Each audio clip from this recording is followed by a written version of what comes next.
Hi, I'm Sujatha, Head of AI Security at ManageEngine. I'm from a team called Labs, which is the central R&D team focusing on long-term AI research. I'm happy to be part of TechNadu's Humans in Cyber video interview series.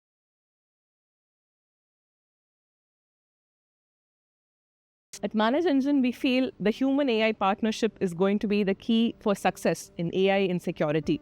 AI can help you react faster, static thresholds can be replaced dynamically, whereas human judgments will ensure there is no false alarm triggered. Let's take an example.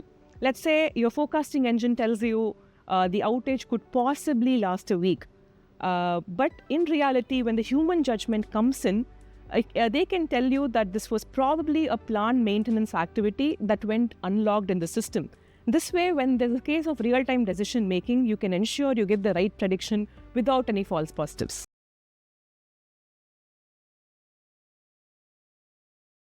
The attacks today are much more sophisticated than what they were a decade back. For instance, phishing. A decade back, phishing emails were thought of as poorly worded emails, with just having a basic form in place to ensure credentials are harvested. But today, the phishing emails that are happening, they are much more personalized at scale. Leave alone personalized marketing emails. Today, it's hyper-personalized phishing emails. Even the malware that is there today is much more intelligent in evading the traditional antivirus security solutions. So it's much more important that your defense is also AI powered when attacks are being AI powered.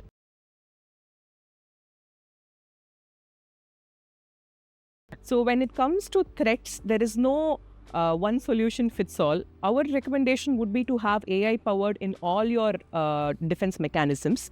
But the way each company decides to respond to such predictions has to be tailor-made according to the policies in place. Let's take an example. Let's say the monitoring solution tells you that there is an 80% chance of an outage.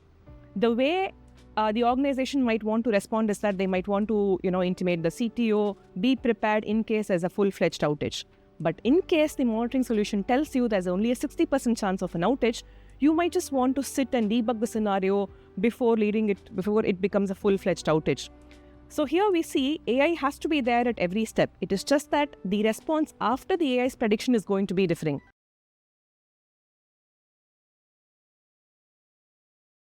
Let's take an example here. Let's take the example of BFSI sector. This is one of the most regulated sectors which has very stringent regulations and privacy laws in place. Let's say you have an anomaly detection engine sitting to ensure you catch fraudulent transactions in the moment of occurrence. Let's say usually transactions happen to the tune of 5,000 or 10,000, and all of a sudden there's a transaction that's happening to the tune of lakhs.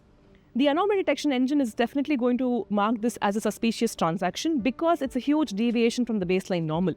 But this is a finance sector. You can't right away mark a transaction as suspicious just based on a simple factor. This is where, human judgment comes into play.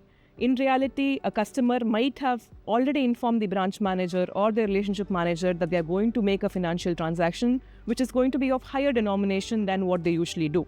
Here we see it's a beautiful collaboration between AI and human judgment. Had the customer not informed about this transaction, AI would help you catch this transaction immediately. But because the human judgment is also weaved, it ensures there is no false alarm that's triggered. Let's take another example. Let's say your monitoring solution tells you that there's a high chance of outage because your app servers are consuming a lot more compute than what they would usually do. But human judgment will tell you that it was because of a recent update in the software, because of a feature which is going to be much more compute intensive in nature. So here we see it's a beautiful collaboration between AI and human. AI helps you react faster, whereas the human judgment ensures there's no false positive there.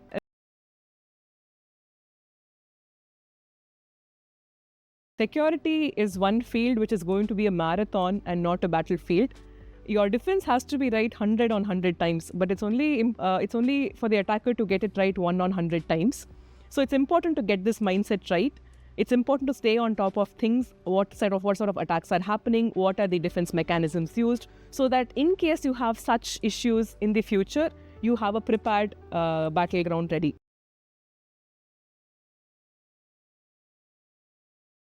This is going to be a marathon.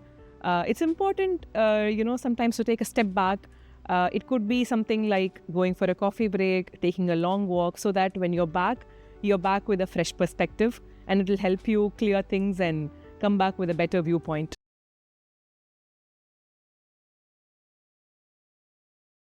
I would say build security and privacy by design right from day one. Don't give it an afterthought.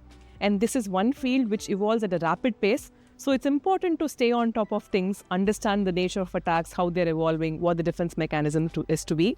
So it's important to upskill constantly and stay aware.